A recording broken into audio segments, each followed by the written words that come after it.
본문은 우리가 지난주에 살펴보았던 14만 4천 명에 대한 추가 설명으로 이어지는 본문입니다.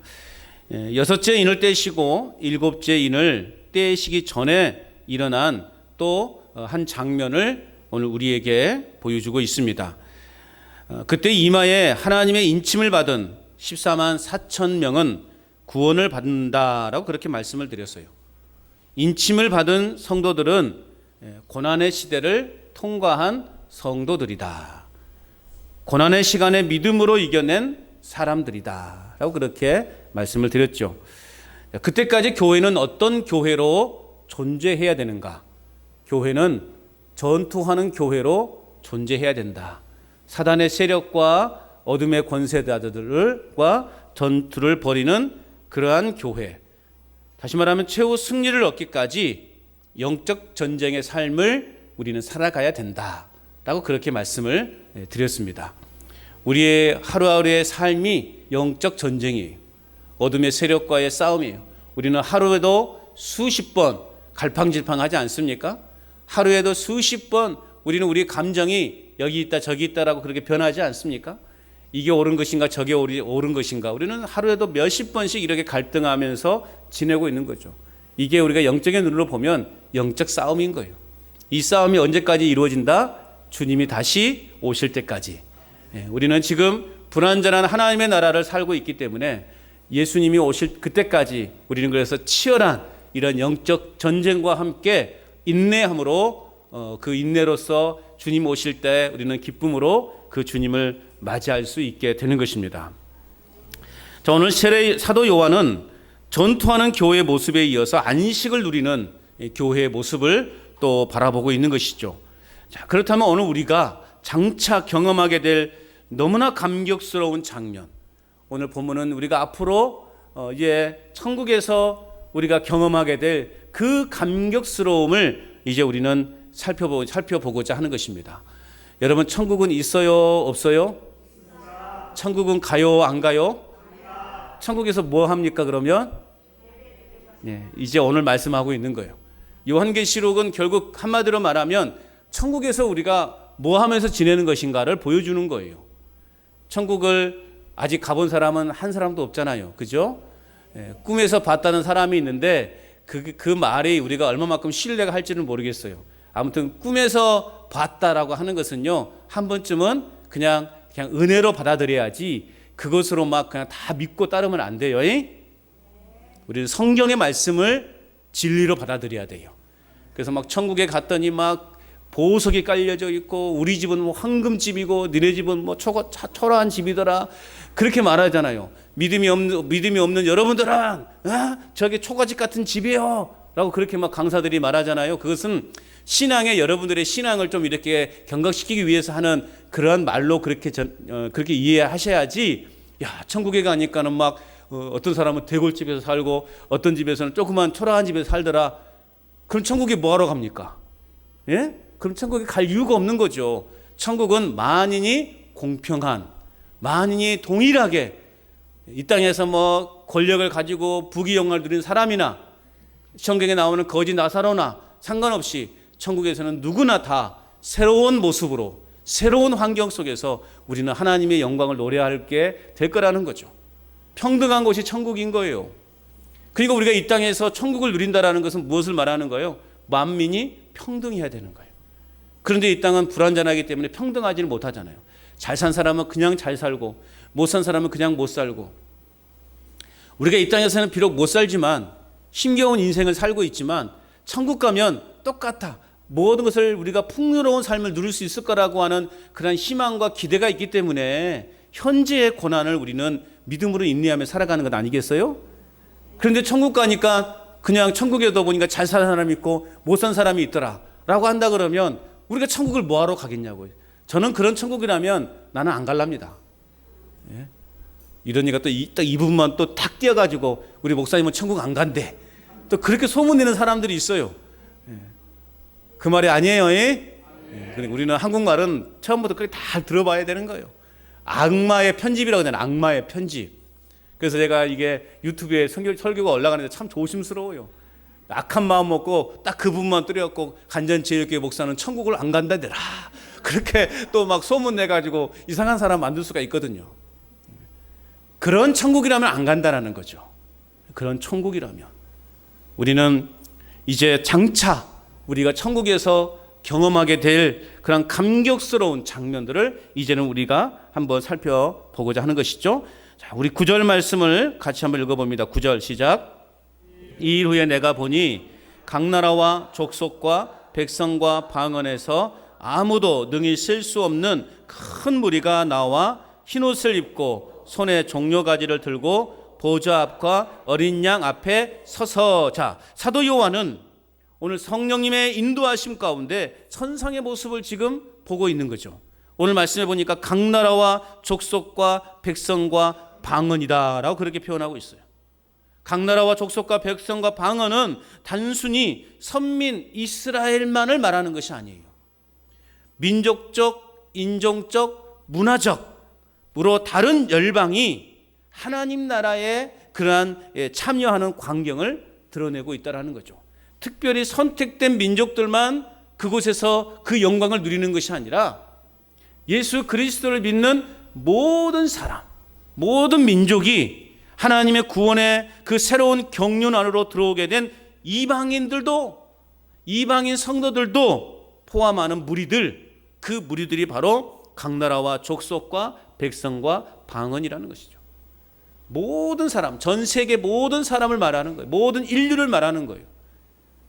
그러니까 여러분, 하나님의 구원에 들어가는 문은 어느 민족에게나 누구에게나 열려져 있다라는 것이죠.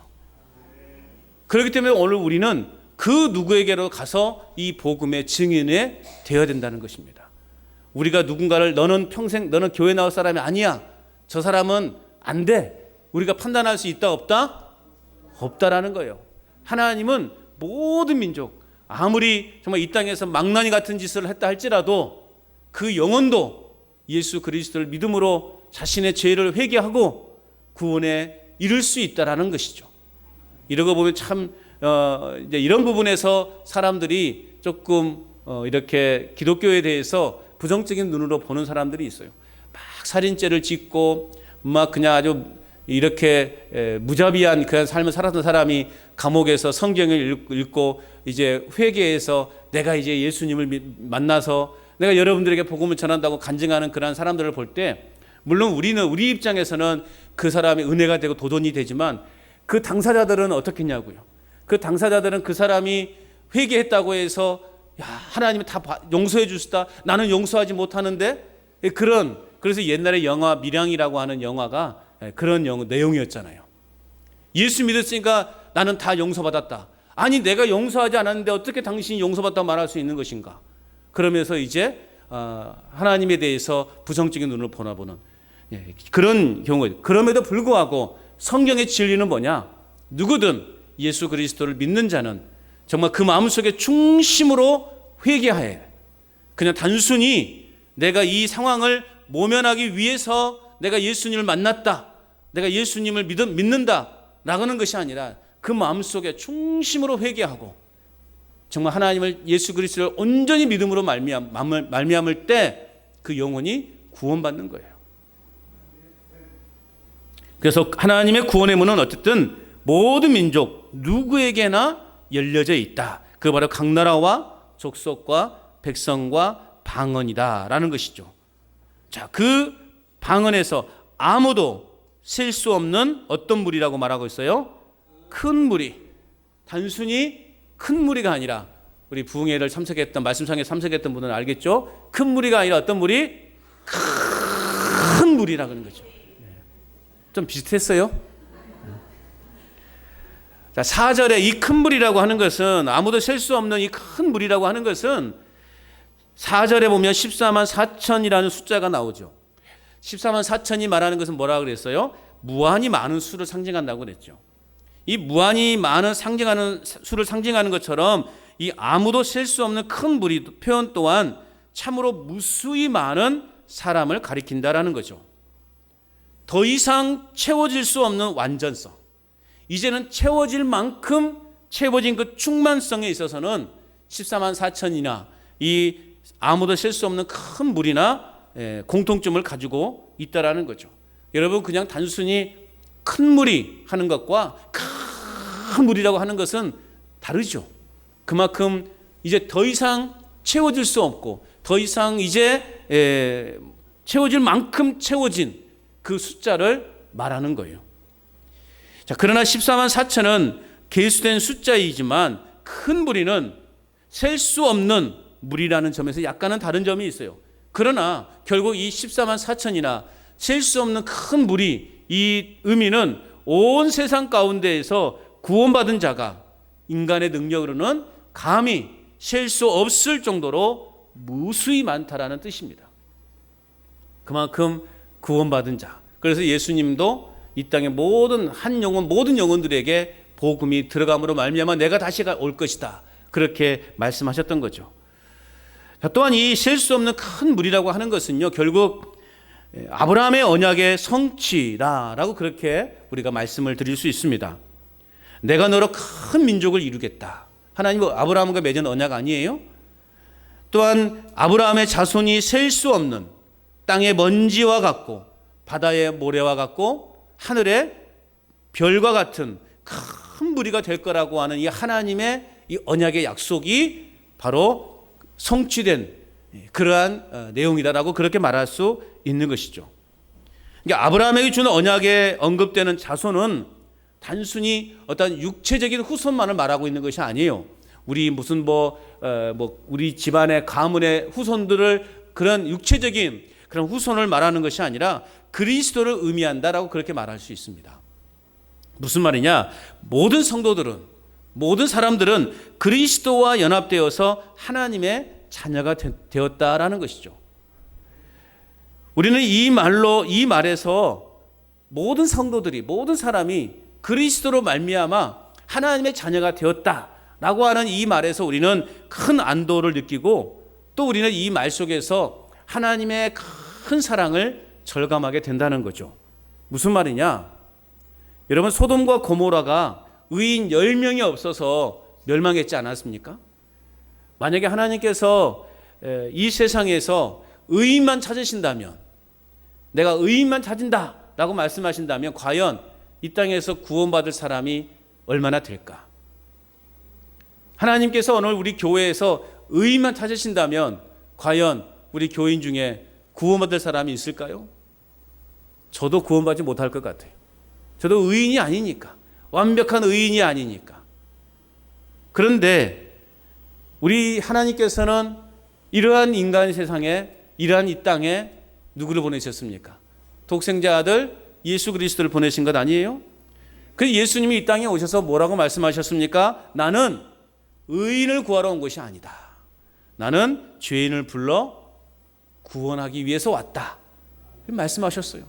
이 말씀이 오늘 우리에게는 얼마나 큰 위로가 되고 위안이 되는지 몰라요. 하나님은 여러분 의인만을 찾으시지 않습니다. 예수 그리스도를 믿어 하나님의 자녀가 된 모든 백성들, 모든 사람들을 구원하시는 분이십니다. 그래서 우리는 어떤 상황에서도 어떤 환경에서도 예수님을 믿는 이 믿음 하나만큼은 결코 포기해서는 안 된다라는 말이 우리에게 주어지는 것입니다.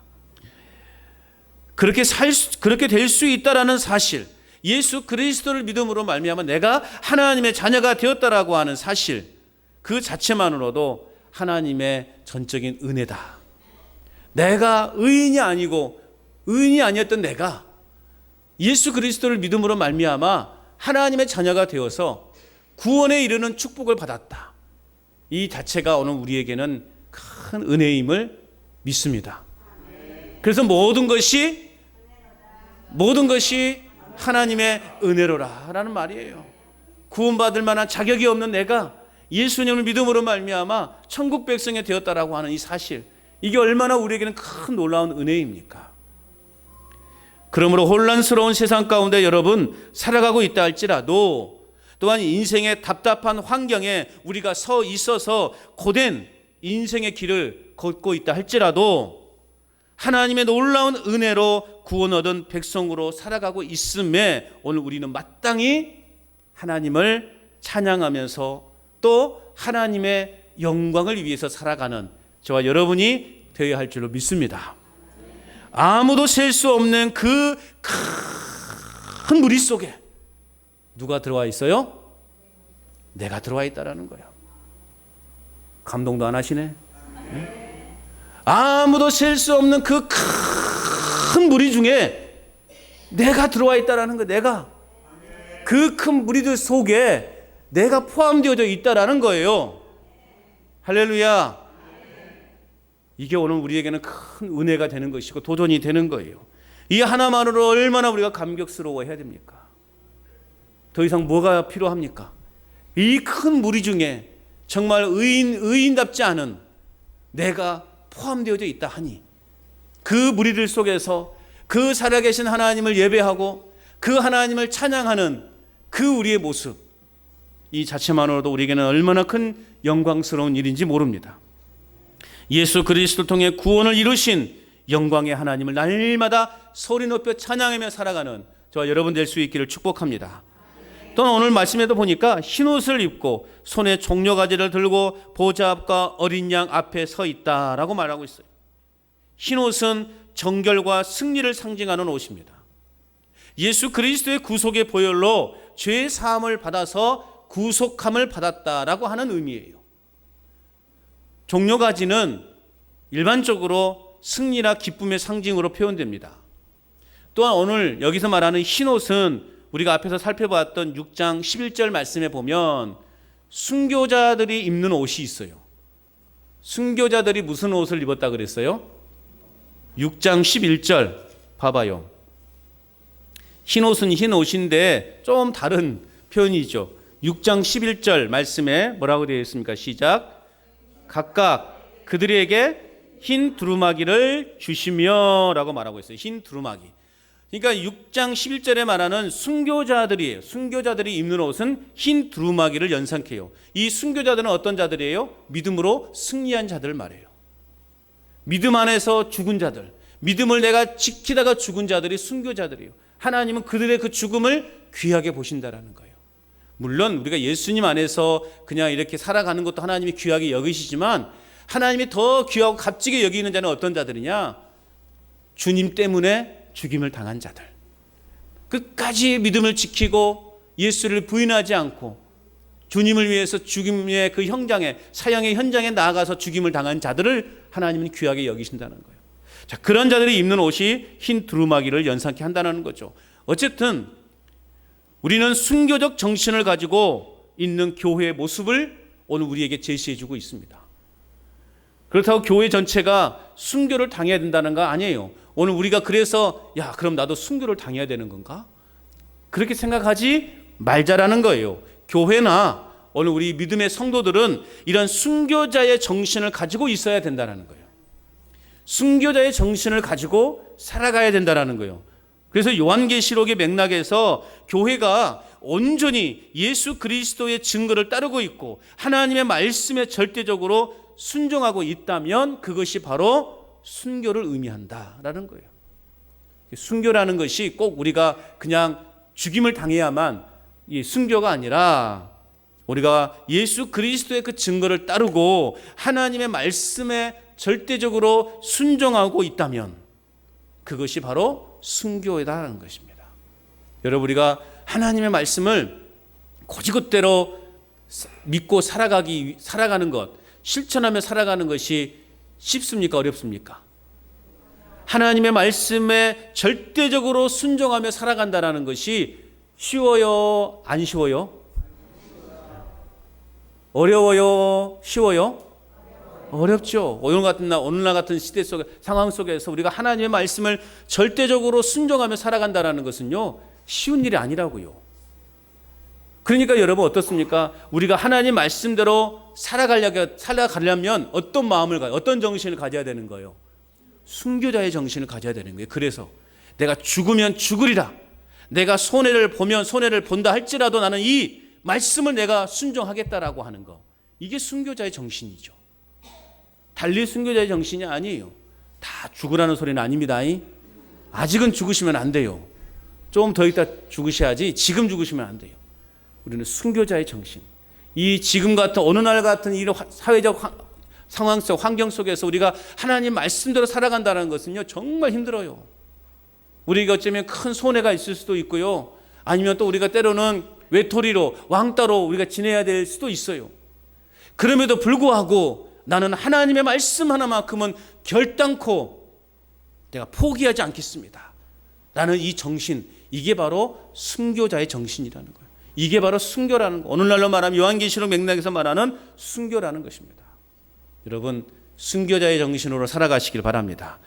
예수 그리스도의 구속의 피를 받아 흰옷을 입은 허다한 무리에 포함된 저와 여러분들, 이제 하나님과 그 어린 양의 구속하심에 대해 모든 고난을 이기고 승리의 기쁨을 안겨다 주신 그 은혜에 대해서 우리는 기쁨으로 하나님을 찬양하는 삶을 살아가야 한다는 것이죠. 자, 그렇다면 그 아무도 셀 수 없는 큰 무리 속에 포함된 저와 여러분들이 불러야 될 찬송은 무엇인가? 그러면 그 하나님의 앞에서 천국에서 우리는 어떤 찬송을 부를 수 있는가? 하나님은요 천국에서 부를 찬송도 가르쳐줘요. 이보다 더 확실한 게 어디 있냐고 여러분. 예? 뭐 어디서 여러분 들어요? 성경에 있잖아요. 우리가 천국에 가면 뭐 할 것이며 천국에 가면 또 심지어는 무슨 찬양을 할 것인가도 어떻게 찬양할 것인가도 다 보여주고 있다는 거죠. 이보다 더 확실한 게 없는데 우리는 다른 곳에서 그냥 뭐 꿈에서 봤네, 내가 환상 중에 봤네, 그런 사람들의 말에 막 혹하고 있는 거잖아요. 자, 그러면 아무도 셀 수 없는 큰 무리인 그 무리 속에 포함된 저와 여러분들이 큰 소리로 불러. 아이고 너무 큰 소리 했더니 목이 다 이상하네. 크게 불러야 될 찬송이 무엇인가? 10절 말씀입니다. 시작. 큰 소리로. 자, 그렇게 하지 마시고 어떻게 하라고요? 큰 소리로 외쳐 이르되 어떻게 하라고요? 구원하심이 부호자에 앉으신 우리 하나님과 어린 양에게 있도다 하니. 아멘. 구원하심이 보좌에 앉으신 우리 하나님과 어린 양께 있도다. 할렐루야. 우리가 당분간 이제 마지막 찬송으로 부를 내용이 바로 이 찬송인 거예요. 우리는 지금 미리 천국에서 부를 찬송을 이 땅에서 미리 연습해 보는 거예요. 그래서 정말 더 큰 소리로 하나님의 영광의 이름을 찬양하게 되는 것입니다. 자, 이 모습이 우리는 무엇을 연상케 하느냐? 예수님께서 어린 나귀를 타시고 예루살렘에 입성하실 때 수많은 군중들이 종려가지를 흔들면서 호산나 다윗의 자손이야라고 외쳤던 그 모습이 연상되죠. 그런데 그들의 함성과 환호는 엄밀하게 따지면 그들의 그 찬송과 환호는 민족 해방을 갈망하는 그러한, 즉 육신적 자유를 갈망하는 그러한 함성과 환호였다라는 것이죠. 이제 저 메시아라고 말하는 저 예수라는 사람이 이제 로마의 압제에서 우리 민족을 이제는 해방시킬 것이라고 하는 그 기대감 속에서 민족의 왕으로 입성하는 그 예수를 그들은 환호하면서 그들은 함성을 지르고 있는 거죠. 노래하고 있었던 것이죠. 자, 그러한 면에서 오늘 10절의 이 찬양, 구원하심이 보좌에 앉으신 어린 양과 우리 하나님과 어린 양께 있도다라고 외치는 이 찬양은 어떤 찬양이겠습니까? 십자가의 죽으심을 통해 우리 인생을 구원의 길로 인도하신 그 어린 양 예수 그리스도를 향한, 그리고 그 어린 양을 이 땅에 보내셔서 궁극적인 구원을 이루신 그 하나님 아버지를 향한 뜨거운 찬양이라는 것입니다. 이런 면에서 여러분, 그 예루살렘에 입성할 때 외쳤던 사람들의 그 환호와 함성과 오늘 10절의 이 노래는 다르다라는 것이죠. 자, 이러한 구원은 성도들의 인내의 개념을 포함하고 있어요. 자, 우리가 천국에까지 이를 때 여러분 그냥 순탄하게 아스팔트 길을 쭉 그냥 걷습니까? 그렇게 천국까지 이르는 사람이 있어요? 아니, 여러분 지금까지 삶을 돌아볼 때 그냥 내 삶은 아무런 어려움도 없었고 환난도 없었고 고난도 없었고 아픔도 없었고 우리 집안에 그냥 어떤 어려움도 없이 그냥 순탄한 길로만 왔다라고 말하는 사람 손 들어보세요. 있어요? 없잖아요. 여기까지 온 인생만 우리가 되돌아봐도 얼마나 많은 여러분 인생의 우여곡절이 있었습니까? 정말 심지어는 내 목숨을 그냥 포기하고 싶을 정도로 그렇게 인생의 절박함도 경험하면서 여기까지 오지 않았습니까? 또 앞으로 남은 인생은 어떨까요? 제발 여러분의 남은 인생이 정말 이제는 하나님 안에서 그냥 편안한 삶만 쭉 이어지면 좋겠습니다. 그렇게 되기를 축복합니다. 그런데 현실은 또 그렇지 않잖아요. 앞으로 우리 인생에도 어떤 일이 벌어질지 몰라요. 멀쩡하던 무릎에 또 통증이 와가지고 무릎 수술을 해야 되고 허리도 아프고 이제는 막 그냥 오만간대가 다 아프고 막 오장육부가 다 아프고 건강하세요? 그러면 여러분 나 건강해요 라고 말하신 분은 극히 드물어요. 안 아픈 데가 없대. 그냥 오만간대가 다 아프대요. 도대체 어디가 아프다는 거예요? 오만간대가 아프다면 그냥 다 아프대요. 그렇게 또 우리가 인생을 살아가야 된단 말이죠. 그렇게 해서 우리가 가는 곳은 어디입니까? 천국인 거죠. 천국이 우리 앞에 있기 때문에 그래도 내가 지금 통증 앞에 시달리고 있지만 고난 앞에 내가 지금 절망해 있지만 우리는 천국이라고 하는 그 소망이 있기 때문에 오늘을 살아갈 수 있게 되는 거예요. 그렇기 때문에 여러분 이 큰 무리들은 인내의 개념이 포함되어져 있다는 거죠. 결국 하나님은 인치심을 통해 시련 가운데 있는 성도들을 그럼에도 믿음으로 보호하신다는 거예요. 우리가 그렇게 심란한 삶, 고달픈 삶, 절망적인 삶을 살아가고 있음에도 불구하고 우리의 생명이 보존되는 이유는 뭐냐? 하나님이 우리를 보호하고 계시기 때문에. 하나님이 인치신 그 사람들을 하나님은 지금도 보호하셔서 안전하게 천국에까지 우리를 이끌어 가신다는 것입니다. 자, 바울에게 있어서는요, 바울에게 있어서 구원이란 뭐냐라고 했을 때 죄와 심판으로부터의 그런 구원의 개념이 강했어요. 그런데 오늘 사도 요한에게 있어서 구원은 뭐냐? 환난으로부터의 보호와 시련을 통한 인내의 보상이라는 개념이 강해요. 그러니까 요한계시록에서 말하는 구원의 개념은 뭐냐? 환난으로부터 하나님의 보호와 또한 시련을 통한 그 인내의 보상의 개념. 이게 요한계시록이 쓰여진 목적이 뭐냐? 초대교회 당시 로마로부터 이렇게 어마어마한 박해를 받았잖아요. 예수님 믿는 것 때문에 사자밥이 되어야 되고 예수님을 믿는 것 때문에 뜨거운 불 속으로 그냥 빨려 들어가야 되고 사거리에서 사지가 찢겨 나가는 그러한 순교를 당하는 십자가에서 그냥 죽는 것은 그냥 보편적인 거예요. 짐승을 내 사지를 몰아서 짐승의 말을 채찍질하면 어떻게 되겠어요? 그들이 막 놀래서 도망가지 않겠어요? 그럼 어떻게 돼요? 사지가 찢겨 나가는 거예요. 그런 죽임을 당하는 그러한 상황 속에 있는 그리스도인들에게 오늘 사도 요한을 통해서 위로해 주는 것이 바로 요한계시록이라는 거예요. 그럼에도 불구하고 인내해라. 주님이 곧 오실 것이다. 천국은 모든 것이 그래서 우리는 평안한 삶을 누리게 될 것이다. 라는 메시지를 주는 것이 요한계시록이에요. 그렇기 때문에 바울이 말하는 그러한 구원의 개념과 사도 요한이 말하는 구원의 개념은요, 약간의 차이가 있어요. 그러나 결론적으로는 이 구원은 포괄적인 의미로 이 두 의미를 다 포함하고 있는 거죠. 그렇죠, 여러분?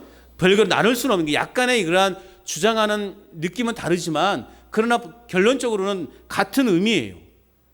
그래서 큰 무리는 뭐냐? 큰 무리는 구원은 전적으로 하나님과 어린 양에게 있음을 찬양하고 있는 것이라는 거예요. 그러므로 이 땅에서 승리하는 성도는 결국 천국에서의 이 찬양에 동참할 수 있다는 거예요. 오늘 저와 여러분들이 이 찬양을 천국에서 부를 수 있다는 거예요. 왜요? 저와 여러분들은 그 큰 무리 속에 포함되어져 있기 때문에. 여러분 천국 가서 어떤 찬양 부른다고요? 이 찬양이 어떤 찬양인데요? 구원하심이 보좌에 앉으신 우리 하나님과 어린 양께 있도다. 우리를 구원하시는 분이 바로 보좌에 앉으신 하나님이시고 그 아들 예수 그리스도이십니다. 그 이름을 우리가 찬양합니다. 근데요, 이 찬양이 여러분 천국에서 울려 퍼진다라는 거예요. 우리는 천국 가기 전에 그래서 이 땅에 열심히 연습하는 거예요. 이 예배도 연습하는 거예요. 우리가 예배 중에 찬송하는 것도 연습하는 거예요. 천국 가면 우리가 매일같이 그렇게 매 순간 하나님을 예배하고 하나님을 찬양하기 때문에. 비록 이 땅에서는 우리가 예배하는 자리에 앉아있지만, 찬양하는 자리에 앉아있지만, 우리의 마음속 한 구통에는 여전히 세상의 근심과 걱정으로 이렇게 쌓여 있어요. 그러한 인생의 부담감을 가지고 우리는 지금 예배 자리에 나와 있지 않습니까? 내가 비록 예배하지만, 찬양하지만 아직도 내 안에 풀리지 않는 그런 근심 걱정 속에서 예배가 예배인 것 같지도 않고 찬양이 찬양인 것 같지도 않은 그런 우리는 예배와 찬양을 드리고 있단 말이죠. 그러니까 완벽하지가 않죠. 그러나 천국에서는 모든 근심 걱정이 없는, 아픔과 눈물이 없는 그냥 기쁨으로 찬양하는 거예요. 상상이 되십니까? 그냥 기쁨으로 찬양하는 거예요. 그래서 우리가 하나님을 이 땅에서 예배할 때, 하나님을 찬양할 때 그 천국에서의 그 기쁨을 우리가 생각하면서 예배하고 찬양하자라는 거예요. 할렐루야. 그러므로 구원은 허다한 무리들의 업적에 의한 것이 아니에요. 구원은 우리가 노력한다고 해서 얻어지는 것이 결코 아니에요. 구원은 하나님과 어린 양의 것입니다. 내가 할 수 있다고 해서 되어지는 것은 없어요. 철저하게 내 인생의 모든 것을 하나님께 맡기고 순종하는 천국 백성의 삶을 살아가시기를 주의 이름으로 축복합니다. 자, 그렇다면 이렇게 셀 수 없는 큰 무리의 찬송을 드린 천사들의 반응은 어떠한가? 천사들의 반응도 한번 살펴봐야 되겠죠? 자, 11절, 12절 말씀 우리 같이 한번 읽어봅니다. 여러분 읽어봅니다. 시작. 모든 천사가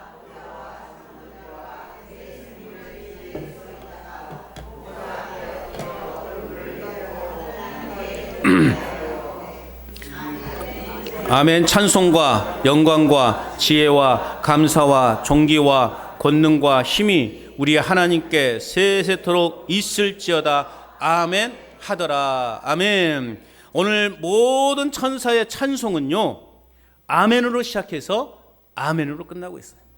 아멘이 무슨 말입니까? 내가 이렇게 진실로라는 표현, 내가 그 말에 동의한다, 또 내가 그 말대로 그 말에 내가 인정한다, 그런 의미예요. 자, 그런 의미에서 오늘 천사는요, 구원이 진실로 하나님과 어린 양에 의해 이루어지는 것이며 하나님과 어린 양에게 찬송하는 것에 내가 동의한다. 아멘이란 표시예요. 천사들의 찬송의 내용이 7가지로 되어 있습니다. 어떻게 되어 있어요? 찬송과 영광과 지혜와 감사와 존귀와 권능과 힘, 7가지로 되어 있어요. 여기 열거된 7가지의 특성은 하나님의 속성이에요. 바로 하나님의 속성답게 이런 속성을 가지신 하나님만이 모든 인류를 보호하시고 구원하실 분이다 라는 것을 인정하면서 노래하고 있는 거예요. 백성들이 구원하심이 보좌에 앉으신 하나님과 어린 양께 있도다 라고 그렇게 수많은 그 무리들이 그렇게 찬송을 하니 그에 따라서 그 천사들은 그렇다, 너희들이 말하는 대로 찬송과 영광과 지혜와 감사와 존귀와 권능과 힘을 가진 그 하나님께서 너희들을 구원하셨다, 우리들을 구원하셨다 라고 그렇게 인정하면서 찬양하고 있는 것입니다. 그러므로 우리가 누리는 이러한 구원과 보호의 확신은 우리로 하여금 값싼 승리주의에 머물러 있는 것이 아니라 오늘 저와 여러분들은 주님을 향한 값진 이제 헌신의 길로 나아가야 한다는 거죠. 이러한 놀라운 은혜를 받은 저와 여러분들은 그냥 구원을 내가 받았으니 이제는 그냥 내 마음대로 살아가면 되겠지라는 의미가 아니라 구원받은 자답게 우리는 값진 헌신의 길로 나아가야 한다는 것이죠. 구원 얻은 저희들을 모두는 하나님 나라의 전투가 벌어지는 현장에서 그냥 벤치에 앉아서 구경만 하거나 관망만 하고 있어서는 안 된다는 거죠.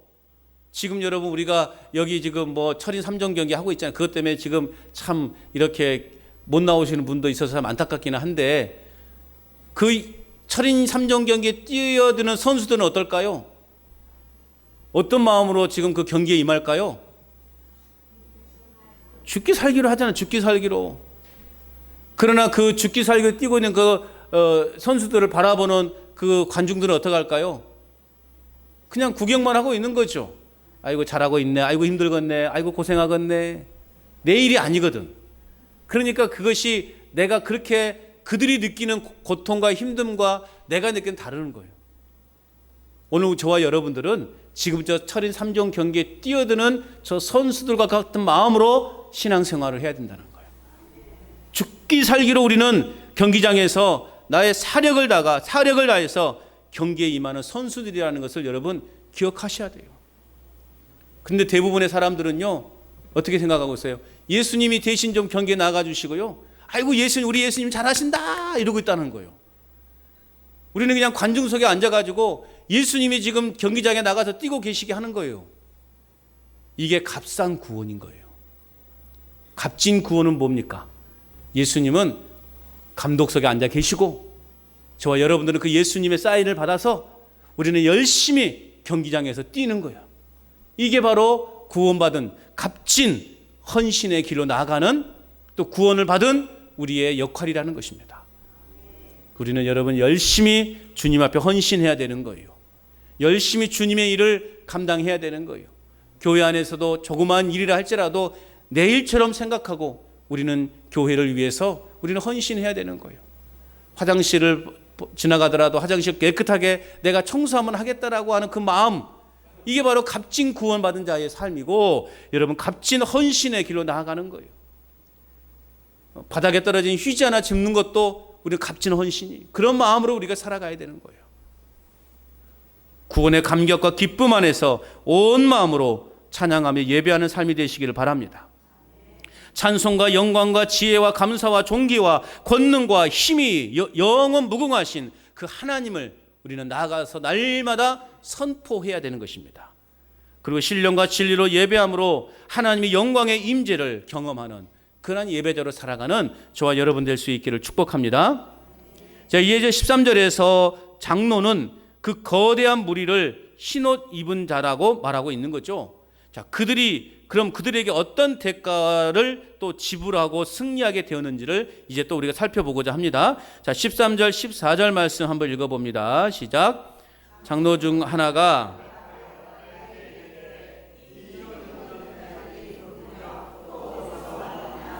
내가 말하기를 내 주여 당신이 아시나이다 하니 그가 나에게 이르되 이는 큰 환난에서 나오는 자들인데 어린 양의 피에 그 옷을 씻어 희게 하였느니라. 아멘. 자, 장로들은 흰옷 입은 자들을 뭐라고 밝히고 있습니까? 뭐라고 밝히고 있어요? 큰 환난에서 나온 자들.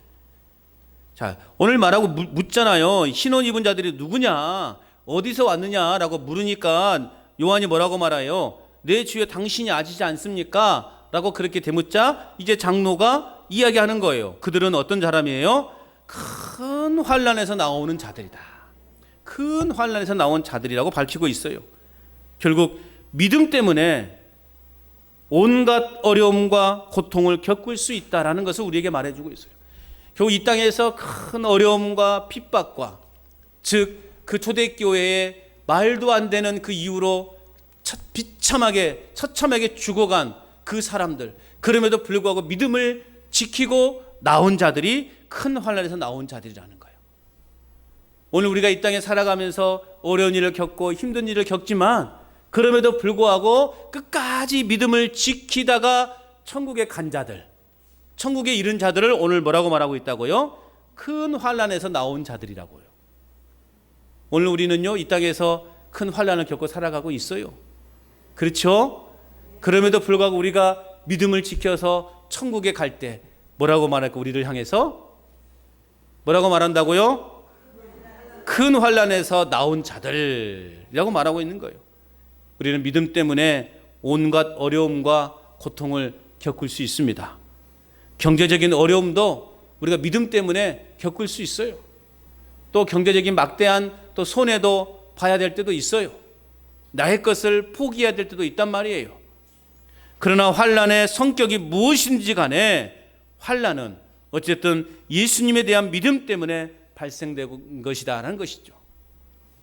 그래서 성경은 분명 우리에게 말하고 있어요. 디모데후서의 말씀에 보면 무릇 그리스도 안에서 경건하게 살고자 하는 자는 박해를 받을 것이다. 무릇 그리스도 안에서 경건하게 살고자 하는 자들은 박해를 받을 것이다. 환난을 겪게 될 것이다. 성경에서 분명히 이렇게 말씀하고 있어요. 그러나 그 큰 환난 중에 인내하며 믿음을 끝까지 지킨 자들은 오늘 말씀대로 어린 양의 피에 그 옷을 씻어 희게 되어서 천국 잔치에 참여할 수 있게 된다라는 거죠. 그 큰 환난에서 나오는 자들인데 그러는 그들은 어떤 자들이라고 14절 하반절에 어린 양의 피에 그 옷을 씻어 희게 하였느니라. 결국 이 땅에서 우리가 큰 환난 중에서 인내하며 믿음을 끝까지 지킨 자들은 결국 어린 양의 피에 그 옷을 씻어서 우리의 모든 죄를 씻어서 천국에 이를 수 있는 그러한 축복에 누릴 수 있게 된다라는 말씀입니다. 믿음을 가지고 이 땅에서 살아가다 보면 반드시 여러분 고난을 받게 되어 있습니다. 고통과 환난과 고난의 삶은 믿는 우리에게는 필수 과정이라는 거죠. 내가 그것을 피해 가려고 해도 피해 갈 수 없는 거라는 거죠. 그래서 고난이 있다라는 것은 그래서 무엇을 의미하는 것인가? 오늘 우리에게 환난이 있다라고 하는 것은 무엇을 의미하는 것인가? 나에게 고난이 있고 환난이 있다라고 하는 것은 결국 내가 예수님 안에 머물러 있다라고 하는 의미. 내가 지금 예수님 안에 머물러 있기 때문에 내가 지금 환난을 당하고 고난을 당하는 거예요. 그렇기 때문에 여러분 우리가 감사함으로 그 고난도 그 환난도 받아들일 수 있어야 되는 것입니다. 왜 나에게 이러한 고통이 주어지는 것일까? 왜 우리 가정 안에 이렇게 끊임없이 고통과 환난이 주어지는 것일까? 왜 내 몸이 이렇게 갈수록 말을 듣지 않고 이렇게 몸이 이상해져 가는 것일까? 그럼에도 불구하고 내가 예수님 안에 있기에, 내가 천국 백성 될 수 있기에, 그 수만 셀 수 없는 큰 무리 속에 내가 포함되어져 있을 거라는 그 확신이 있기에 내가 오늘도 감사하고 내가 오늘도 주님의 영광을 찬양하고 노래할 수 있게 되는 것입니다. 여러분 감사함으로 받아들일 수 있는 이유는 무엇일까요? 환난이 끝이 아니기 때문에 그렇습니다. 이 환난이 내 인생을 끝장내는 것이 아니기 때문에 그렇다는 거죠.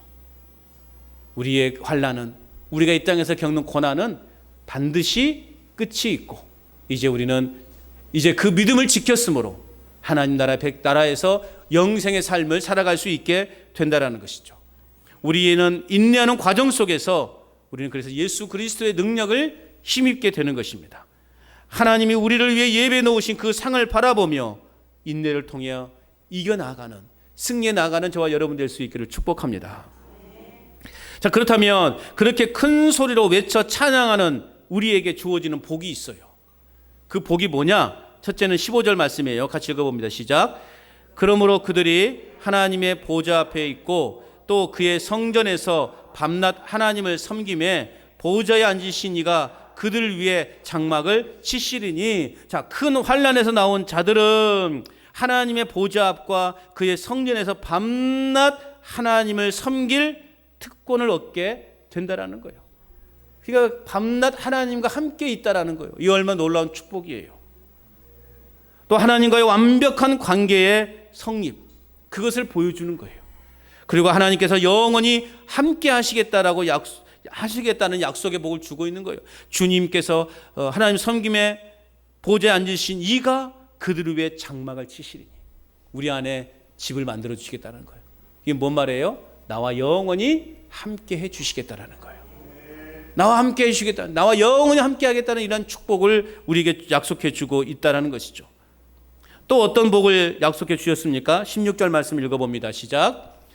그들이 다시는 줄이지도 아니하며 목마르지도 아니하고 해나 아무 뜨거운 기운에 상하지도 아니하리니. 자, 그들은 하나님의 직접 보호하시고 또 영원히 함께 해 주시기 때문에 이 땅에서 겪었던 굶주림, 목마름, 뜨거운 기운의 고통을 다시 당하지 않게 해 주시겠다 약속해 주고 있는 것입니다. 천국에서는요, 여러분 굶주림도 없고요, 목마름이 없대요. 뜨거운 기운의 고통을 다시는 당하지 않을 것이래요. 이 떼약볕에서 일하지 않아도 된대요. 예? 빨리 천국 갔으면 좋겠죠. 지긋지긋한 이 농사일, 그 농사일 때문에요 목마름도 없을 거래요. 여러분 보세요. 이스라엘 백성들이 출애굽했을 때 그 뜨거운 사막에서 물이 없다고 얼마나 여러분 원망했어요. 우리가 저도 좀 농사를 조금 이만큼 해보니까요. 야, 물 없으니까 사람이 미쳐버리겠더만요. 그냥 이 논물이라도 마실 수 있을 것 같더만요. 그 정도로 한번 목마름을 겪어봤는데요. 야, 힘들어요. 그런데 사막은 어떻겠냐고요. 그런데 그 이스라엘 백성들이 사막에서 목말라 죽은 사람이 있어요? 목말라 죽은 사람이 있어요? 한 사람도 없어요. 하나님께서 반석에서 물이 나오게 해주시잖아요. 또 그래서 굶주려 죽은 사람이 있어요? 없어요. 천국이 바로 그런 곳이라는 거예요. 그런 복을 우리에게 주시겠다 약속해 주시고 있습니다. 자, 또 어떤 복을 주시겠다 약속하십니까? 17절 말씀을 읽어봅니다. 시작. 이는 보좌 가운데 계신 어린 양이 그들의 목자가 되사 생명수 샘으로 인도하시고 하나님께서 그들의 눈에서 모든 눈물을 씻어 주실 것임이라. 할렐루야. 천국에서요, 하나님께서 이러한 복을 주신대요. 목자이신 어린 양의 돌보심을 받고 생명수 샘을 마실 것이라고. 영원히 목마르지 않을 그 생수를 마실 것이라고. 우리 주님은 우리를 푸른 초장에 누이시며 쉴만한 물가로 인도하신대요. 우리가 상상하는 그 쉴만한 물가, 푸른 초장이 아니에요. 그곳에서 그냥 편안히 그냥 놀고 먹는데요. 얼마나 좋게요. 생각만 해도 좋죠. 나 아무 일을 하지 않아도 그냥 아무 먹고 사는데 아무 지장이 없다라는 거예요. 얼마나 행복합니까? 결코 우리는 주님을 떠나서는 그래서 살 길이 없는 거예요. 무엇보다 하나님께서는 친히 저와 여러분의 눈에서 모든 눈물을 씻어주실 것이래요. 할렐루야. 오늘 이 말씀이 오늘 우리에게는 얼마나 큰 위로가 되는지 몰라요. 우리는 지금도 마음으로 얼마나 많은 눈물을 흘리고 살아갑니까? 정말 답답해서 우리가 눈물을 흘리고 나가요. 밤마다 흘리는 눈물이 얼마나 많습니까? 우리 하나님은 그런 모든 눈물을 다 씻겨주신대요. 다 닦아주신다고 말씀해주고 있어요. 우리의 진정한 위로자가 되어주신다고 말씀하고 있습니다. 고통과 아픈 기억들도 다 사라질 것이라고 말씀하고 계세요. 만일 이 땅에서의 고통과 눈물을 모르는 사람들이라면, 우리가 아무런 고통도 없이 눈물도 흘리지 않고 살아온 사람들이라면 이 말씀이 오늘 우리에게는 아무런 위로가 되지 못할 거예요. 그런데 여러분, 얼마나 많은 눈물을 흘리며 살아오셨어요. 그냥 남모르게 이 왼수 같은 남편 때문에 흘린 눈물, 또 막 그냥 일이 힘들어서 흘린 눈물, 또 그냥 막 고통이 있어서, 몸에 고통이 있어서 흘린 눈물, 또 집안에 막 너무나 큰 우환이 있어서 그 흘린 눈물, 얼마나 많은 눈물이 있었어요. 그런데 오늘 하나님께서 우리에게 약속해 주신 것은 모든, 우리 눈에서 모든 눈물을 씻어 주실 것이래요. 천국에서는요, 슬픔의 눈물, 어쩌면 기쁨의 눈물이 있을 수 있어요. 얼마나 우리가 감격하고 막 너무 좋으면 눈물을 흘리잖아요. 그런 눈물은 있을 수 있어요. 그런데 슬픔 때문에 흘린 눈물은 없을 것이다. 천국 빨리 가고 싶죠? 아직은 가시면 안 돼. 조금만 더 기다렸다 가시게요. 조금만 더 기다리시게요. 아직 가시면 안 돼. 가시려면 그 자리에 누구 채워놓고 가시라고요. 그냥 혼자 그냥 쉰 가버리면 안 돼요. 누굴 채워놓고 가시든지 조금만 더 오래 계시게요. 아멘 안 하시네. 빨리 가시고 싶은갑네. 이러한 복을 우리에게 받는데요. 여러분, 천국에서 우리는 영원한 안식을 누리게 될 줄로 믿습니다. 자, 사도 요한은 밤낮 하나님을 섬기며 하나님의 보호하심으로 그 어떤 해도 당하지 않는 천국 백성들을 지금 바라보고 있는 거예요. 그 백성들 속에 누가 포함되어 있다고요? 내가 포함되어 있다는 거죠. 우리가 세상 사람들과 다른 것은 뭐예요? 우리는요, 미래를 아는 자들이라는 거예요. 얼마나 놀랍습니까, 여러분? 우리 미래를 알고 있다니까요. 내일 일은 난 몰라요 라고 하지만 우리는요, 미래를 알고 있어요. 미래에 우리가 어떻게 될지 우리는 다 알고 있잖아요. 알고 있다니까요. 천국 가요, 안 가요? 그게 미래잖아요. 우린 미래를 알고 있다고요. 이렇게 무당구도 안 해도 된다니까요. 그냥 점집에 안 찾아가도 돼요. 내가 미래가 어떻게 될 것인가 사람들이 궁금해 전보잖아요. 나한테 와요. 나한테 돈 가지고 그 돈 가지고 나한테 오라니까요. 내가 50% DC 해줄 테니까. 내가 미래를 가르쳐 드릴게요. 여러분에게 미래를. 나는 50% 할인해 준다니까요.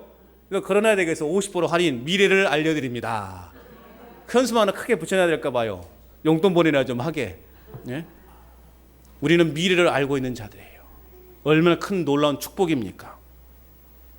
천국에서의 영원한 안식은 비록 우리 눈에 보이지 않지만 우리는 그것이 분명히 나에게 주어질 것이라는 그 확신을 가지고 살아가는 사람들이라는 거예요. 아멘이십니까? 우리는 미래를 아는 사람들이에요. 그것이 우리의 유일한 소망이고 그것이 저와 여러분의 영원한 위로가 될 수 있기를 축복합니다. 그러므로 우리는 이 땅에서 썩어질 것들에 소망을 두거나 그것들로부터 위로받는 것이 아니라 아주 막 유명한 점쟁이를 통해서 위로받는 것이 아니라 점쟁이들은 다 똑같은 말 해요. 긍정적인 말 하지 뭐 부정적인 말 하겠어요? 이제 돈 벌려면 어떻게 말해요? 길을 조심하고 차를 조심하고 사람 조심해야 돼. 그렇게 말하는 거예요. 똑같죠? 들어봤죠? 내한 사람들 점집에 가본 사람들이야. 그런 말을 한다니까요. 나도 할 수 있어요. 나는 더 위대한 하나님의 말씀으로 미래를 점쳐준다니까요. 이러다가 2단 된다니까.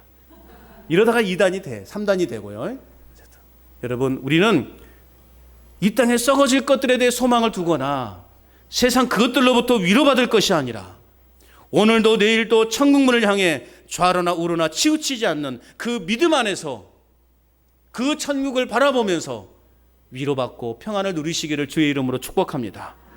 그래서 이번 한 주간도 우리는요, 하나님의 그 구원하심에 전심으로 감사하고 찬양하며 인내로서 우리의 삶의 환경을 이겨내는 가운데 우리는 하나님과 영원히 거할 그 나라를 소망 중에 바라봄으로 영적으로 풍요로움을, 영적으로 큰 사랑을 누리는 그러한 저와 여러분의 삶을 살아가시기를 주님의 이름으로 축원합니다.